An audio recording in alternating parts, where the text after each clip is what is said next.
Vamos a recibir a nuestro primer invitado.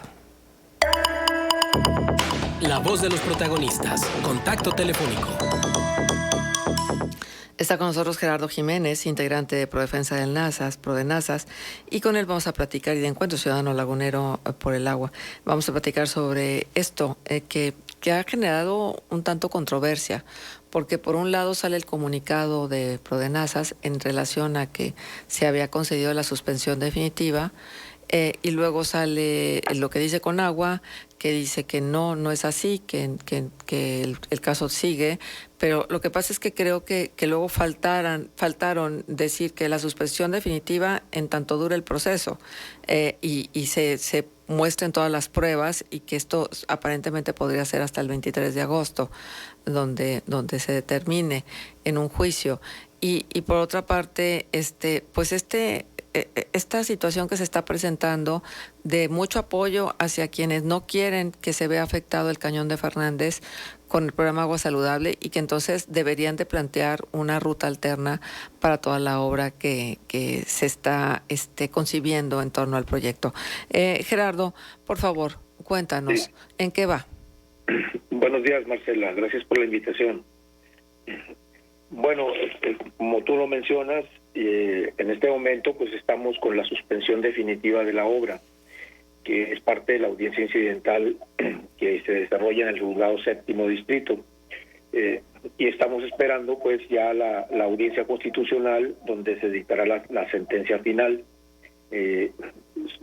Nosotros partimos del supuesto de que si el juez otorga la suspensión definitiva es porque encontró los argumentos legales suficientes para impedir que la obra se desarrolle dentro del Cañón de Fernández. Porque hay que decirlo, los términos de lo que dictamina el juez es que no se debe desarrollar la obra dentro del polígono del parque estatal. O sea, no niega la posibilidad de que ésta se realice en otro lugar, pero sí acepta los argumentos que nosotros damos de que hay violaciones a algunos ordenamientos que protegen esta área natural protegida. Uh-huh. Exacto. Sí, creo que por ahí pudo haber habido la confusión. ¿Estarías de acuerdo? ¿Fue una confusión o fue una interpretación de términos o qué fue? Bueno, hay que revisar la sentencia del juez y en ese sentido es muy claro, otorga la suspensión definitiva. Pero también, como mencionaba hace un momento, es nada más para que no se realice la obra. En este caso, dentro del Cañón de Fernández, se tiene contemplado la presa derivadora. El resto de la infraestructura no está contemplada dentro del área natural protegida. Uh-huh. Entonces, pues mira, la manifestación de impacto ambiental es muy clara cuando dice que está contemplándose la presa derivadora dentro del polígono. Algo que la Comisión Nacional del Agua ha negado. Quizá hay una confusión ahí entre la zonificación de que tiene el parque estatal. Como todas las zonas naturales protegidas, está zonificada en zonas núcleo y zonas de amortiguamiento. Las zonas núcleo son zonas de donde no se pueden realizar actividades o son actividades muy restringidas, y las zonas de amortiguamiento es donde ya se realizan algunas actividades, y estas deben de efectuarse con criterios más de sustentabilidad pues en el manejo de los recursos. Entonces, ciertamente la presa está contemplada dentro de la zona de amortiguamiento, pero los ordenamientos que protegen el cañón son muy claros en señalar que no se permite ese tipo de infraestructura. O sea, es una mega obra pues. Uh-huh. A ver, ¿qué es una zona núcleo y qué es una zona de amortiguamiento? Bueno, en todas las áreas naturales protegidas, y está contemplado en la LEGEPA y en las legislaciones locales, tanto para las áreas federales como para las estatales, municipales, se zonifican, pues, es decir, hay zonas que tienen prioridad en la conservación, zonas que o tienen ahí hábitat y especies más vulnerables, hábitat que, por ejemplo, que haya especies en estatus de protección, endémicas, y que, bueno, se debe restringir el acceso a ellas y también, obviamente, el manejo de los recursos. Entonces, el cañón también tiene sus zonas núcleo.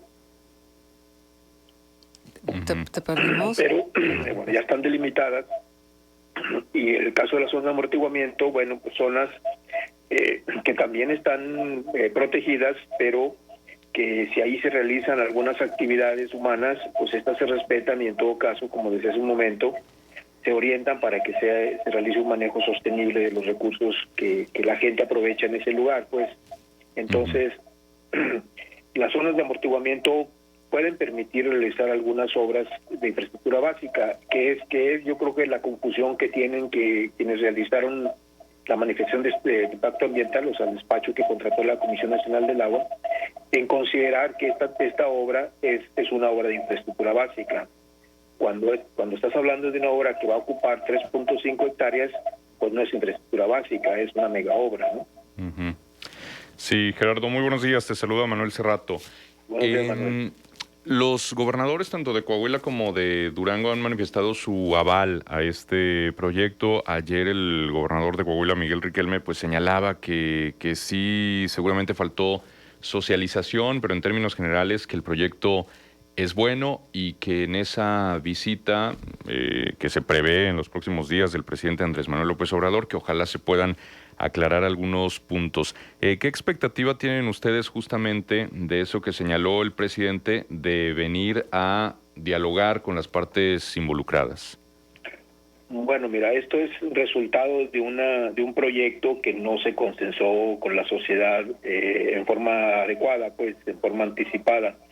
Entonces ha derivado en un conjunto de problemas y conflictos debido precisamente a esto. Entonces, no sabemos exactamente qué es lo que vaya a pasar el próximo domingo que venga el presidente, ¿no? A mí en lo personal me gustaría que escuchara otras opciones, lo cual es muy difícil ya que está muy encaminado el proyecto de agua saludable, o sea, ya hay dinero ejercido, pues. Entonces, pero como lo hemos expresado siempre, no consideramos que sea la mejor opción para resolver el problema del agua en la laguna. En el menor de los casos, pues creemos que el presidente va a respetar la decisión que establezca el juez, o sea, el Poder Judicial, y esperamos que esa decisión sea que la obra no se realice dentro del parque estatal, ¿no? Entonces, bueno, yo creo que por ahí va las cosas, ¿no? Ahora, justamente también eso te quería preguntar, ¿qué tanto la obra ya ha avanzado? Porque con esto que ocurría y que la iniciativa privada también reclamaba, además de los alcaldes también de los municipios de la zona metropolitana, concretamente, yo en lo particular escuché declaraciones del alcalde de Torreón, Jorge Cermeño, y del alcalde de Lerdo, Homero Martínez, en el sentido de que no se les había informado bien sobre todo lo que implicaba a los organismos operadores de agua de los municipios en cuanto a la inversión que tendrían que hacer eventualmente para la reposición de tuberías. No sé si la alcaldesa de Gómez Palacio, Marina Vitela, por ser también de Morena, pues ya tenía información que los otros alcaldes no tenían por ser de otros partidos. Digo, no sé, porque estamos acostumbrados malamente a que todo en este país se politiza. Pero si nos fijamos en el cronograma original de la obra, se supone que la construcción de la infraestructura tenía que haber empezado en febrero. Después se dijo que no, que el margen era la primera mitad del 2021. ¿Realmente no ha empezado todavía a construirse nada? ¿O qué avance hay en esto que mencionabas que ya hay algo de presupuesto ejercido? Bueno, la obra no ha iniciado. Sí, la obra física no ha iniciado, y con este amparo menos, ¿verdad? Sí, no, o sea, en este momento el juez tiene detenida cualquier acción que implique la construcción, ¿verdad? Según la manifestación de impacto ambiental, bueno, según los documentos que nosotros tenemos acceso, la obra debe iniciar en septiembre. O sea, porque la obra inicia con la construcción de la presa. Entonces, la presa se tiene que construir en el momento en que cierren las compuertas de la presa, las tórtolas. Okay. Entonces, para poder construir un canal derivador del agua y desecar esa parte del río mientras se levanta la obra, y entiendo yo que debe terminar en febrero, porque en marzo vuelven a abrir las compuertas. Okay. Aunque lo primero que se licitó era la construcción de 2 tuberías, ¿no, Gerardo? Sabemos que hay ya algunos contratos o licitaciones, pues, liberados por parte del gobierno federal. No sé exactamente cuáles sean, supongo yo que ellos están anticipando que sí se va a hacer y que pues, ya están liberando esas licitaciones y probablemente hasta ya firmando contratos, ¿no? Entonces, pero mientras el juez no defina, no se puede iniciar pues la obra, ¿no? Ujú. Entonces esperemos que en esta audiencia constitucional del 23 de agosto el juez ratifique la suspensión definitiva y pues obligue a que se mueva del polígono del Cañón de Fernández, ¿no? Gerardo, y en caso que así fuera, vamos a hacer un escenario hipotético, por supuesto. En caso que así fuera, ¿hay alternativas? ¿Y por qué, si hay alternativas, por qué no se contemplaron? Bueno, son dos cosas. Una es que se construya en otro lugar. Sí, se tiene que buscar otro lugar. Se ha mencionado que puede ser en la parte baja, acá en la presa San Fernando. Lo cual la misma Comisión Nacional del Agua reconoce que implicaría una elevación de los costos en la conducción del agua, ya que quieren aprovechar el nivel que está más alto en el sitio que tienen contemplado ahorita para derivar el agua y disminuir los costos del bombeo. Entonces, se puede hacer en otro lugar, pero con todas estas implicaciones que estamos mencionando, con respecto específicamente de la obra. Pero con respecto al problema del agua, ya hemos hablado mucho, hemos dicho, ¿verdad?, que el problema principal es la sobreexplotación del acuífero y que ineludiblemente se tiene que atender porque ya el periodo de vida del acuífero está estimado para un tiempo que no es mucho y que si no se recupera, pues vamos a salir afectados todos en la comarca lagunera, porque el acuífero principal es la fuente de agua más importante que tenemos los habitantes de esta región y la propia economía, las actividades productivas que aquí se realizan. Entonces, si nosotros descuidamos esta fuente de agua, no vamos a tener reservas para el futuro. Entonces, el gobierno federal ha evadido la atención a este problema y vemos que Agua Saludable es una propuesta que precisamente lo evade. Entonces, no tiene una visión integral del problema, pero además de eso, como acabo de mencionar, no atiende el problema principal. Entonces, esa es nuestra preocupación que también tenemos, pues, porque todo mundo coincide en que el problema más importante es la sobreexplotación y contaminación del acuífero. Y no vemos ni un proyecto ni un programa del gobierno federal que tienda a atenderlo, pues. Entonces nos hemos dicho que hay que regular las extracciones porque si no paras el bombeo, los abatimientos van a ser cada vez más fuertes y el problema del desabasto a la población pues, va a ser cada vez más grave.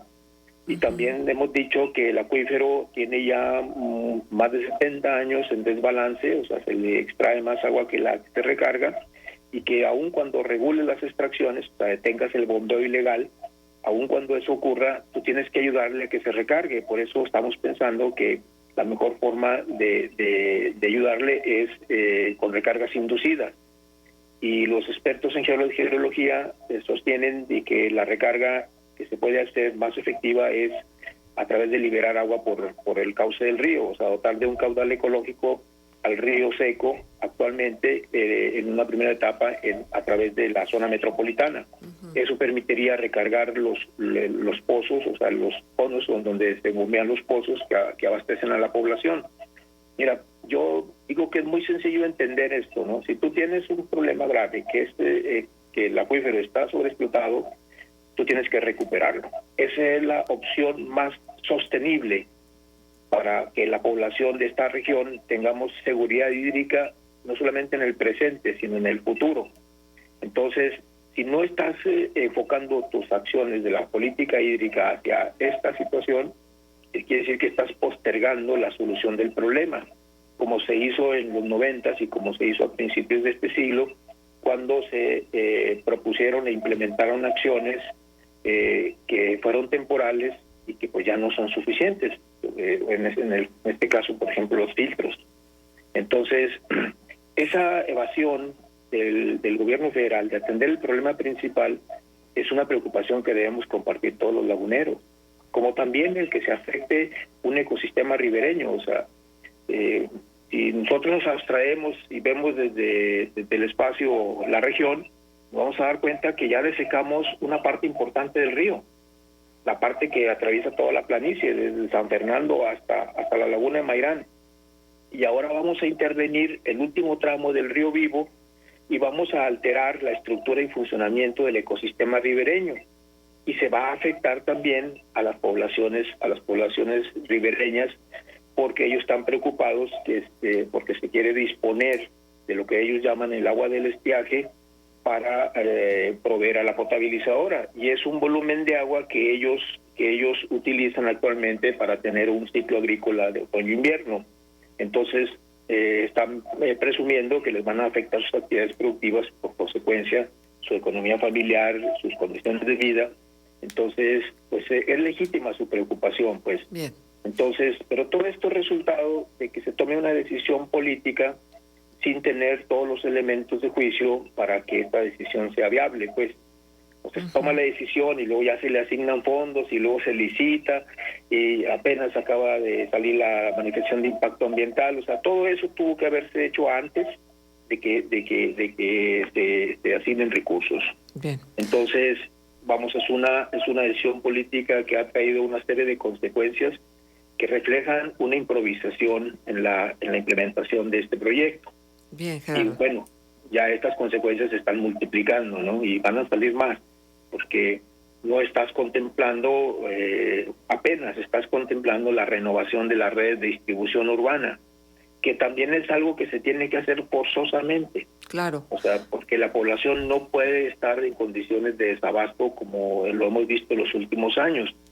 Entonces, independientemente de que hagas agua saludable o construyas la potabilizadora o implementes otra opción, tú tienes que satisfacer la demanda de agua de la población, tanto para su consumo doméstico como para su ingesta diaria, ¿no? Entonces, eso implica que tienes que hacerlo y no nada más hay que verlo como una responsabilidad de los organismos operadores.